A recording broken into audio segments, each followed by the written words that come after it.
हाती का वचन। आजच्या या निवडणूक प्रचाराच्या जाहीर सभेला आमचे दुसरे वक्ते सन्माननीय यादवके निलेशजी डहाक यांना मी या ठिकाणी आमंत्रित करतोय की त्यांनी आजच्या या निवडणूक प्रचार सभेला संबोधित करावा. ॲडव्होकेट निलेशजी डहाक.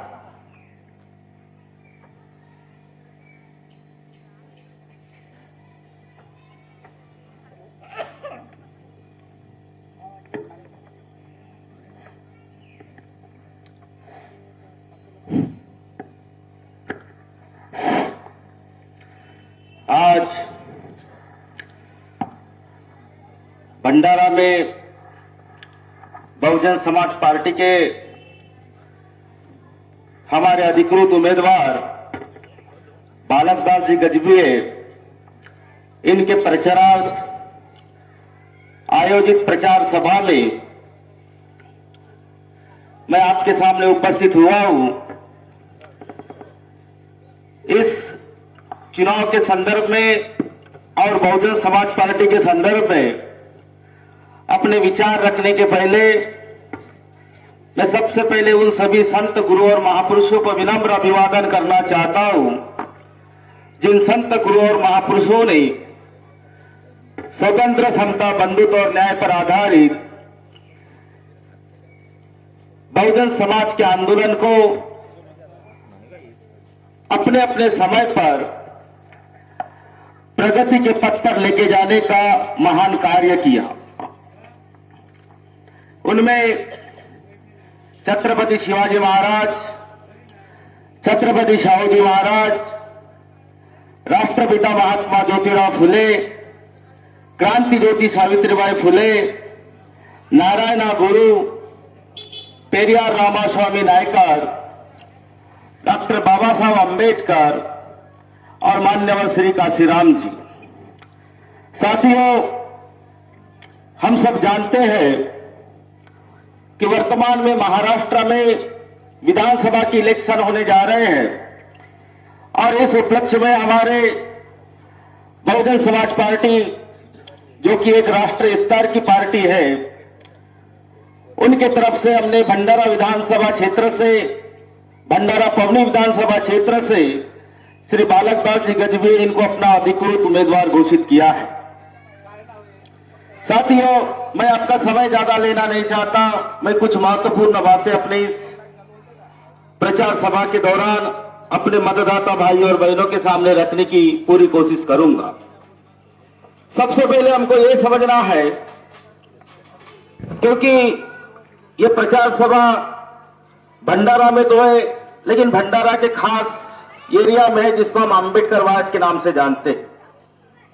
सबसे पहले हमको यह समझना है कि आंबेडकरवाद क्या है. हालांकि ये आज का विषय नहीं, लेकिन मैं 2 मिनट आपका समय लेना चाहता हूं कि आंबेडकरवाद क्या है. आज के तारीख में आंबेडकरवाद है कि अगर हमारी शादी हो रही है, अगर हमारे घर में शादी के समय हम जो गौतम बुद्ध और बाबा साहब अंबेडकर की फोटो लगाते हैं, वो एक आंबेडकरवाद है. घर के हाल में फोटो लगाने से हमारा आंबेडकरवाद है. घर में कोई कार्यक्रम होता है तो उसमें बाबा साहब अंबेडकर और तथागत बुद्ध की फोटो लगाने से वो हमारा आंबेडकरवाद है. बाकी एक दिन छोड़ के मरते दम तक हम कांग्रेस और बीजेपी की गुलामी करें, वो हमारा आंबेडकरवाद नहीं है. आज हमारे समाज में मैं बहुत सारे लोग देख रहा हूं, बड़े लंबे चौड़े नारे लगाते हैं.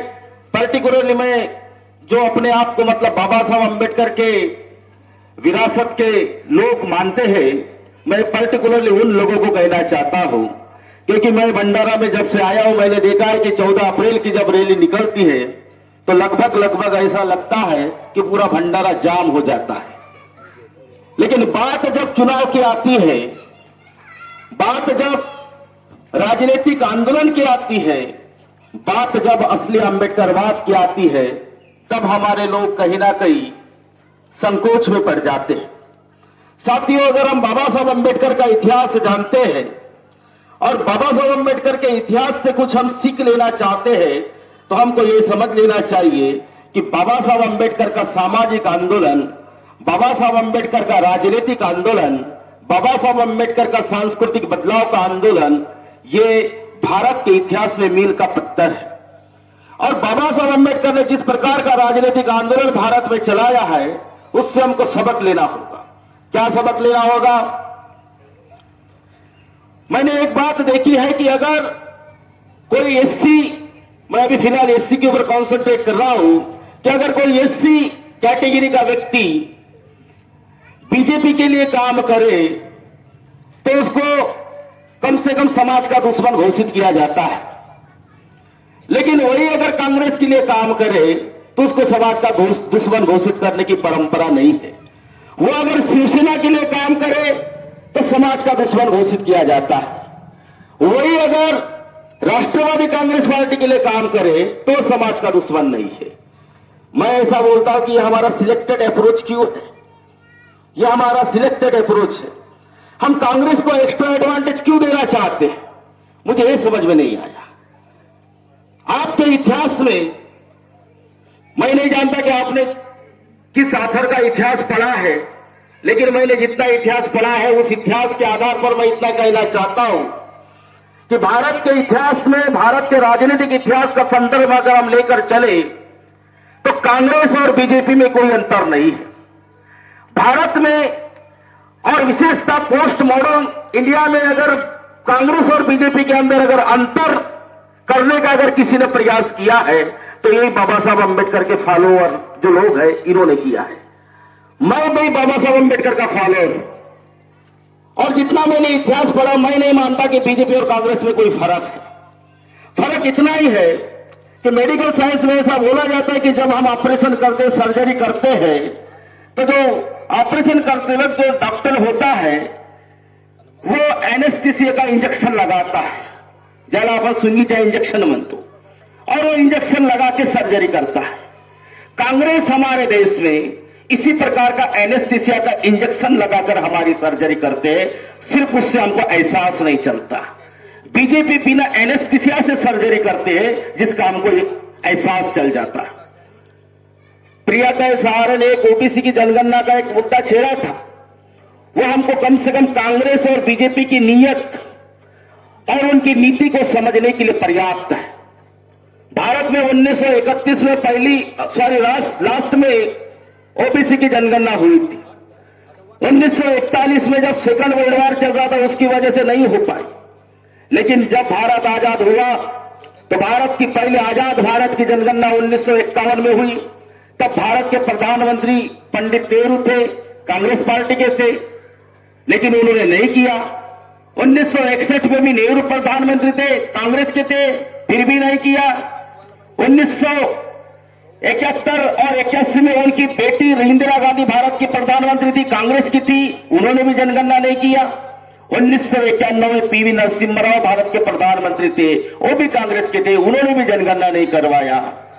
मैं ऐसा मानता हूं कि भारत में अगर देखा जाए ओबीसी के ऊपर, ओबीसी के हक और अधिकारों के ऊपर डकैती डालने का अगर किसी ने भारत के इतिहास में पहला अगर किसी ने प्रयास किया तो कांग्रेस ने किया।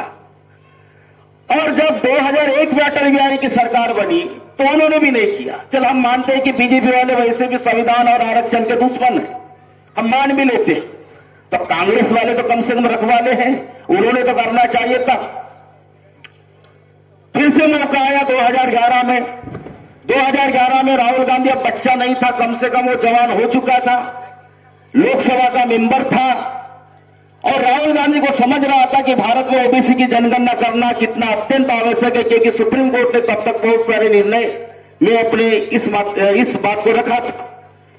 मामला जब आया 2011 में, मनमोहन सिंह की सरकार थी, जनगणना करने का फिर से मौका था, क्या ओबीसी की जनगणना किया? ओबीसी की जनगणना नहीं हुई। साथियों, अगर हम देखें तो जो कांग्रेस को हम एक प्रकार से हम अलग नजरिए से देख रहे हैं और बीजेपी को हम अलग नजरिए से देखने का प्रयास कर रहे हैं, यही अगर देखा जाए तो हमारी सबसे बड़ी राजनीतिक आत्महत्या है। This is a political suicide, इससे और कोई बड़ी चीज नहीं हो सकती। अगर हम बाबा साहब अम्बेडकर के इतिहास को अगर हम जानते हैं और अगर हम बाबा साहब अम्बेडकर के अपने फॉलोअर अपने आप को मानते हैं, सिर्फ फोटो लगाने से नहीं, अगर हम बाबा साहब अम्बेडकर के ओरिजिनल अगर हम फॉलोअर हैं, तो हम बीजेपी को उसी नजर से देखना चाहिए जिस नजर से हम कांग्रेस को देखते हैं, और कांग्रेस को भी उसी नजर से देखना चाहिए जिस नजर से हम बीजेपी को देखते हैं। हम अलग अलग चश्मे से लेकर अगर चलेंगे तो भारत में आपकी समस्या सबसे ज्यादा और प्रबल होती रहेगी, आपकी समस्या का समाधान होने वाला नाही। कारण की मी बऱ्याच दिवसापासून बघत आहोत ही गोष्ट की बीजेपीत गेला तर तो आमचा दुश्मन आणि काँग्रेसमध्ये राहिला तर त्याला जवळपास भारतरत्न देण्याच्या तयारीत राहतो आम्ही। ये जो है, ये जो चालाकी है, ये बहुत खतरनाक है। बाबा साहब अम्बेडकर ने ऑलरेडी बोला है कांग्रेस के बारे में सब लोग आप जानते हो, मैं उस इतिहास में नहीं जाना चाहता, फिर भी लोग जाते हैं उधर, और जाने के बाद जब टिकट नहीं मिलती तब बाद में समाज के पास आते हैं, और तब समाज के पास आकर अपना दुख दर्द सुनाते हैं। जब भाई बहुजन समाज आंदोलन, बहुजन समाज का आंदोलन माननीय काशीराम साहब चला रहे थे, जब आरपीआई इस देश में अपने अस्तित्व को बचाने के लिए संघर्ष कर रही थी, तब आपके बाप दादा उस समय कांग्रेस की गुलामी कर रहे थे, और आप भारत में बाबा साहब अम्बेडकर का आंदोलन तोड़ने के लिए प्रयासरत थे।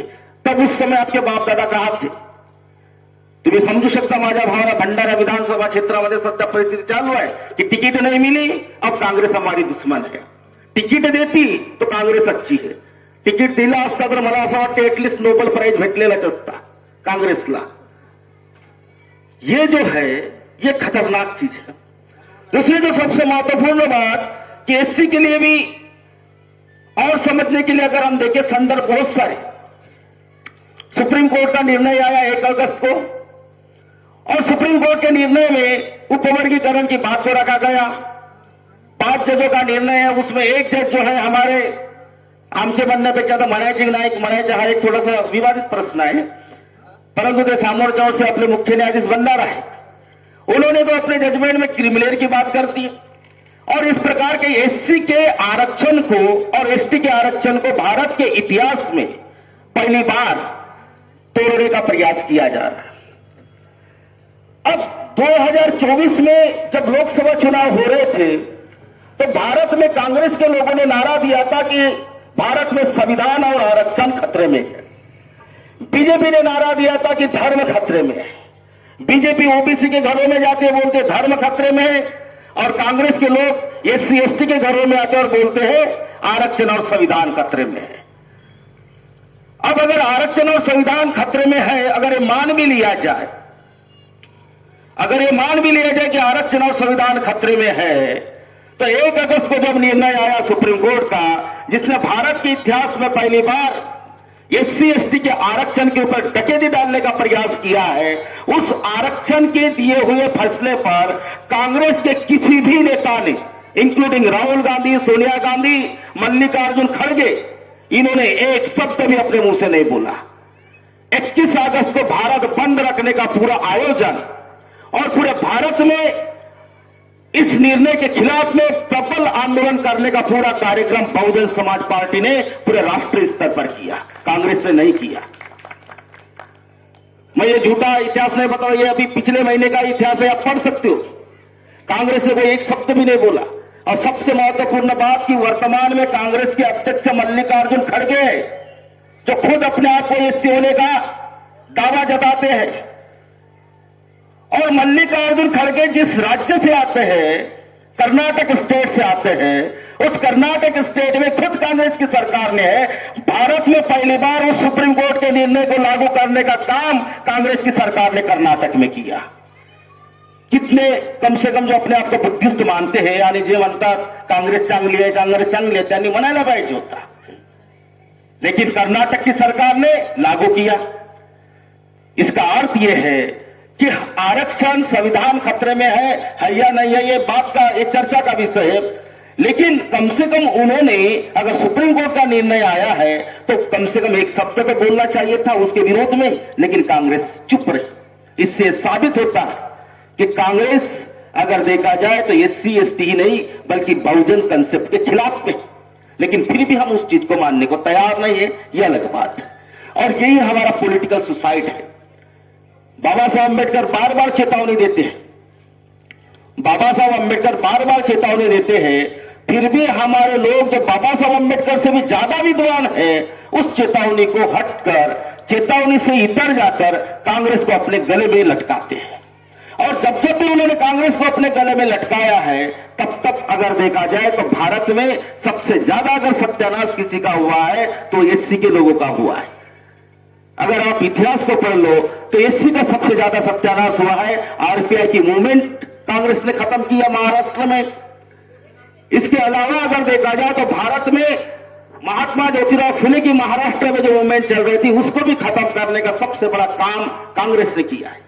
लेकिन फिर भी हमारे लोग कांग्रेस को क्लीन चिट देते हैं। ये बहुत बड़ी दुख की बात है। साथियों, हमारे देश में इलेक्शन के मुद्दों में जो विशेष परंपरागत जो मुद्दे रहते हैं, उन परंपरागत मुद्दों पर हमारे देश की लगभग राजनीतिक गतिविधियां हावी रहती है, जिसमें बहुत सारे लोगों का यह मानना होता है कि आम्हाला समाज मंदिर नाही भेटला, तर मग आमच्या एरियात रस्ता नाही आला, तर मग आमच्या एरियामध्ये नाली नाही म्हणली। ये जो मामूली और बहुत ही निकम्मे किस्म के जो वादे हैं या जो विषय है, वो हमारे चर्चा के रहते। साथियों, ध्यान रखने की बात यह है कि आज हम 21वीं सदी में जी रहे। वर्तमान दौर ये ह्यूमन राइट्स का दौर है, और वर्तमान दौर में जब मानव अधिकारों की बात आती है तो हमने उन्हीं मुद्दों के ऊपर अपनी बात रखनी चाहिए जो मानव अधिकारों से प्रासंगिकता रखती है। नाली बनाना, सड़क बनाना, जनधन के पैसे आना या लाडली बहना की योजना के माध्यम से लोगों को पैसे मिलना, ये सरकार के उपकार का काम नहीं है, बल्कि सरकार के कर्तव्य है, उसकी ड्यूटी है। और अगर उन्होंने दे दिया है तो उन्होंने अपने घर के पैसे नहीं दिए, बल्कि हमारे टैक्स के माध्यम से जो हम पैसा भारत सरकार के पास जमा करते हैं, उनसे जो पैसा जमा होता है उसी के माध्यम से हमको ये प्राप्त होता है। और अगर ये किसी ने हमको दिया है, किसी सरकार ने दिया है, तो ये उसकी ड्यूटी थी, इसमें बहुत बड़ी बात नहीं है। लेकिन आज की तारीख में अगर देखा जाए तो भारत में जिन मुद्दों के ऊपर हमको चर्चा करने की जरूरत है, वो मुद्दे कौन से है? वो मुद्दे है भारत में हमारी बेरोजगारी का बहुत बड़ा मुद्दा है, ज्वलंत मुद्दा है। किसानों की समस्या एक बहुत बड़ा मुद्दा है। भारत की बढ़ती महंगाई ये बहुत बड़ा मुद्दा है। आरक्षण, संविधान ये बहुत बड़े मुद्दे हैं। लेकिन इन विषयों के ऊपर हमारे जो मेन स्ट्रीम की पॉलिटिकल पार्टीज और उनके उम्मीदवार कभी भी बात नहीं करेंगे। साथियों, भारत में किसानों की बहुत बड़ी समस्या है, और मैं ऐसा कहना चाहता हूं कि हमारे एटलीस्ट जो हम बहुजन समाज पार्टी के तौर पर जो अपने आप को स्टैब्लिश कर चुके हैं, हमने किसानों की बात को हमेशा हर ढंग से और हर मंच पर उठाने की कोशिश करना चाहिए। किसानों की बात को अगर हम देखें तो भारत में अगर देखा जाए, मैं आपको संक्षिप्त में बताने की कोशिश कर रहा हूं कि 2004 में जब मनमोहन सिंह की सरकार थी तो उन्होंने स्वामीनाथन आयोग लाया था, और स्वामीनाथन आयोग के माध्यम से 2005 में स्वामीनाथन आयोग की रिपोर्ट आई, और स्वामीनाथन आयोग की रिपोर्ट आने के बाद मनमोहन सिंह ने उस रिपोर्ट को कचरे के डब्बे में डाल के रखा। उसके बाद अगर देखा जाए तो 2014 में नरेंद्र मोदी का काल आया। नरेंद्र मोदी ने अपने चुनाव प्रचार में लंबे चौड़े वादे किए, हम सब जानते हैं। उनके चुनाव प्रचार में एक और वादा था कि जैसे हमारी सरकार आएगी तो हम स्वामीनाथन आयोग की रिपोर्ट को लागू करेंगे। लेकिन यह अलग बात है कि 2014 में सरकार बनी, और 2014 से लेकर 2024 तक हमारे देश में स्वामीनाथन आयोग की रिपोर्ट लागू नहीं हो सकी।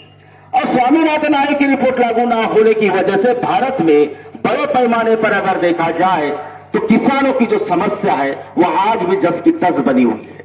साथियों, कहने का तात्पर्य यह है कि आयोग बनाती है कांग्रेस, और उस आयोग को लागू करने की बात बीजेपी करती है, और बीजेपी ने भी वो आयोग लागू नहीं किया। इससे निष्कर्ष निकलता है कि दोनों ही पार्टियां अगर देखा जाए हमारे देश में, दोनों ही पार्टियां अगर देखा जाए तो किसानों के हित में काम नहीं करती।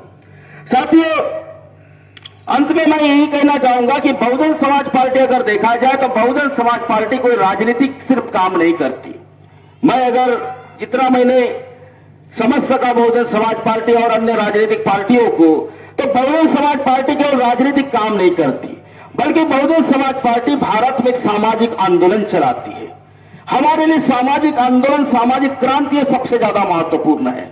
हमारा पार्टी का जो असर है पार्टी का जो इफेक्ट है, पार्टी का जो प्रभाव है, हम कभी भी अपने एमपी और एमएलए कितने हमारे इलेक्शन में जीत कर आते उससे हम काउंट नहीं करते। ये बात ध्यान रखने की जरूरत है। अगर काउंट करते तो हमारा आंदोलन कभी भी सफल नहीं हो पाता। साथियों, आज भी अगर हमको कांग्रेस डर रही है, आज भी अगर कांग्रेस हमको डरती है, और ये भी एक बड़ी सोचने वाली बात है कि कांग्रेस की स्थापना 1885 में होती है और बहुजन समाज पार्टी की स्थापना 1984 में होती है। दोनों पार्टी के बीच में 100 साल का फासला है। दोनों पार्टी के बीच में 100 साल का फासला है, और जब भी लोकसभा और विधानसभा का इलेक्शन आता है तो फिर से कांग्रेस वाले एक्टिव होते और बोलते हैं कि बहुजन समाज पार्टी का उम्मीदवार चुनाव में खड़ा होता है, कांग्रेस का हारता है, बीजेपी का जीतता है। यह हर बार नारा लगता है। मैं आज ऐसा कहता हूं कि कांग्रेस गठबंधन के साथ लड़ रही है और बीजेपी भी गठबंधन के साथ लड़ रही है। आज पूरे महाराष्ट्र में एकमात्र बहुजन समाज पार्टी ऐसी है, एकमात्र सिंगल पॉलिटिकल पार्टी ऐसी है जो बिना किसी गठबंधन के साथ मैदान में डटी हुई है। फिर भी अगर कांग्रेस को डर लगता है कि 100 साल पुराने पार्टी से अगर वो डर रही है तो ये कांग्रेस के लिए सबसे बड़ी अपनी राजनीतिक आत्महत्या है। कांग्रेस से डरना नहीं चाहिए कम से कम, क्योंकि वो 100 साल पुरानी पार्टी है, फिर भी वो डर रही है। साथियों, क्यों डर रही है? उनका मसला अगर देखा जाए तो ये इसलिए है क्योंकि हमारा, मैंने पहले ही बताया कि एमपी एमएलए इलेक्ट कितने हो रहे हैं उससे हमारा काउंट नहीं होता, हमारा सोशल मूवमेंट। माननीय काशीराम साहब हमेशा कहा करते थे, आप सब लोग जानते हैं कि हम कितने एमपी एमएलए निकाल रहे हैं, कितने चुनाव जीत रहे हैं, हमारे लिए महत्वपूर्ण नहीं है, बल्कि हमने सामाजिक आंदोलन सबसे ज्यादा चलाना चाहिए, ये महत्वपूर्ण है। और मैं आज भी मानता हूं कि सामाजिक आंदोलन ये हमारे लिए सबसे महत्वपूर्ण है। अगर आपका सामाजिक आंदोलन अगर जबरदस्त तरीके से चलता है तो सरकार को भी आपके सामने झुकना पड़ता है। इसके मेरे पास कई सारे उदाहरण हैं। और इसलिए मैं अंत में बस यही कहना चाहता हूं कि बहुजन समाज पार्टी के लोगों को, जो लोग बोलते हैं कि बहुजन समाज पार्टी ने आजाद भारत के इतिहास में क्या किया है और आजाद भारत के इतिहास में बहुजन समाज के लोगों को किस प्रकार का सम्मान दिया है, तो मैं उन लोगों के लिए एक शेर के माध्यम से बात कहना चाहता हूं कि तू जानता है कौन हूं मैं, तू जानता है कौन हूं मैं, अरे तेरी कौम का पहरेदार हूं मैं। आज जो लोग इस एरिया में बैठे हुए लोग जो भी हैं और जो भी बहुजन समाज के लोग हैं, मैं उनको बात बोलना चाहता हूं कि बहुजन समाज पार्टी आपके कौम की पहरेदार है। और जब तक बहुजन समाज पार्टी मैदान में है तब तक दलालों के रेट भी बढ़ते रहेंगे। ध्यान रखना, आजाद भारत के इतिहास में कभी भी नेहरू हो, इंदिरा हो या राजीव गांधी हो या नरसिम्हा राव हो, कभी भी उन्होंने ओबीसी एससी एसटी के इतने सारे मिनिस्टर नहीं बनाए। आज पहली बार नरेंद्र मोदी को 29 मिनिस्टर बनाने पड़े। ये बहुजन समाज पार्टी के सामाजिक आंदोलन का इफेक्ट है और कोई नहीं है। जब तक हमारा आंदोलन बढ़ेगा तब तक दलालों के भाव बढ़ते रहेंगे। साथियों, इसलिए मैं ये कहना चाहता हूं कि तू जानता है कौन हूं मैं, अरे तेरी कौम का पहरेदार हूं मैं, बताओ इस जंग में पूरे मुल्क का असली दावेदार हूं मैं। साथियों, ये पूरा मुल्क हमारा है, यह मुल्क हमने बनाया है। उसके बाद मैं ये कहना चाहता हूं कि दुश्मन के लिए सामाजिक क्रांति लाने वाला तूफान हूं मैं।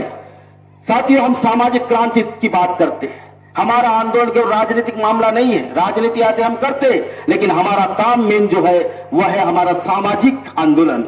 इसलिए मैं कहना चाहता हूं कि दुश्मन के लिए सामाजिक क्रांति लाने वाला तूफान हूं मैं। इतिहास में निडरता से संघर्ष करने वाला स्वाभिमान हूं मैं। हमेशा कांशीराम साहब ये बात कहा करते थे कि स्वाभिमान ही संघर्ष की परिभाषा है। जिनका स्वाभिमान मरा है वे लोग ही गुलाम है। आज भी हमको दिखते हैं कि जिनका स्वाभिमान मरा है वे लोग ही शिवसेना, राष्ट्रवादी हो, कांग्रेस हो, बीजेपी के पास अपनी गुलामी कर रहे हैं। मैं वजूद हूं बहुजनों का। बहुजन समाज पार्टी क्या है? बहुजन समाज पार्टी आज वजूद है। ध्यान रखना साथियों, मैं बहुत ही मौलिक बात बोल रहा हूं कि एमपी एमएलए जितना महत्वपूर्ण नहीं है। अगर आपके पास एमपी एमएलए भी नहीं है, लेकिन अगर आपके पास वोट बैंक है तो भी आपका अस्तित्व सबसे महत्वपूर्ण है। बाबा साहब अंबेडकर का state and minority of document पढ़ लो। स्टेट एंड माइनॉरिटी की अगर आप बात समझ लो तो बाबा साहब अम्बेडकर की अगर आपने स्टेट एंड माइनॉरिटी की थीम समझ ले तो ध्यान रखना कि आपके लिए एमपी एमएलए महत्वपूर्ण नहीं है। आपका अगर 1% भी वोट बैंक होगा तो ये भी अगर देखा जाए तो भारत के लिए सबसे ज्यादा हमारे लिए क्या होगा, महत्वपूर्ण होगा। इसीलिए मैं कहना चाहता हूं कि मैं वजूद हूं बहुजनों का, कांग्रेस बीजेपी का गुलाम नहीं हूं। मैं वजूद हूं बहुजनों का, कांग्रेस बीजेपी का गुलाम नहीं हूं। मैं आसमान में नीला झंडा फहराए, जमी पे हाथी निशान हूं मैं, जमी पे हाथी निशान हूं मैं, जमी पे हाथी निशान हूं मैं। इसी अपनी बात के साथ मैं अपनी वाणी को यहीं पर विराम देता हूं। बोलने के लिए तो मेरे पास बहुत कुछ है, लेकिन हमको शास्त्री जी को भी सुनना है। मैं भी बहुत दिनों से नहीं सुना, मैं भी सुनना चाहता हूं। इसी उम्मीद के साथ मैं अपनी बात को रखता हूं और मुझे उम्मीद है कि आप आने वाले 20 तारीख को हमारे अधिकृत उम्मीदवार बालक दास जी गजभिये इनको चुनाव में भारी बहुमतों से विजय बनाकर महाराष्ट्र की विधानसभा में पहुंचाने का कार्य करोगे, इसी आशा और विश्वास के साथ अपनी बात को यहीं पर खत्म करता हूं। जय भीम, जय प्रबुद्ध भारत, जय महाराष्ट्र।